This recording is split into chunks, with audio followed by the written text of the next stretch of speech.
एक महत्वाचं स्टॅटिस्टिक तुम्हाला देतो, जास्ती मी वेळ घेणार नाही. तुम्ही न्यूज पेपर्स उघडले, वृत्तपत्र उघडली, तर प्रत्येक दिवशी बातमी असते की किती लोकांना रिट्रेंचमेंट होते, किती लोकांना जॉब वरनं काढलं जातंय.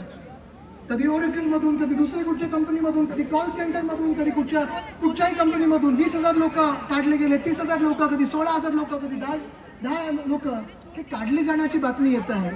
पण अजय बांगा जे वर्ल्ड बँकचे प्रेसिडेंट आहेत, त्यांनी सांगितलेलं आहे की पुढच्या 10 ते 12 वर्षामध्ये जॉब मार्केटमध्ये आपले जे इमर्जिंग इकॉनॉमीज, आपण समजू आपल्याला इमर्जिंग इकॉनॉमी, निर्मला सीतारामन जरी आपल्या फायनान्स मिनिस्टर असल्या तरी आपली एक इमर्जिंग इकॉनॉमी समजू.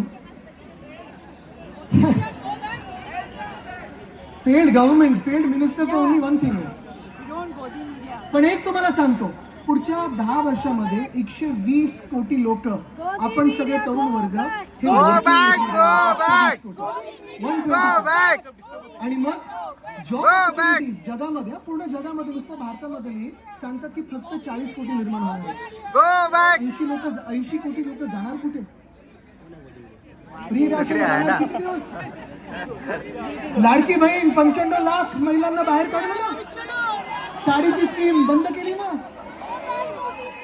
सगळं काही त्यांच्या मुलांसाठी चाललंय जे बाहेर शिकतायत किंवा इथेनॉल विकतायत. आपल्या तरुण तरुणींनी काय करायचं?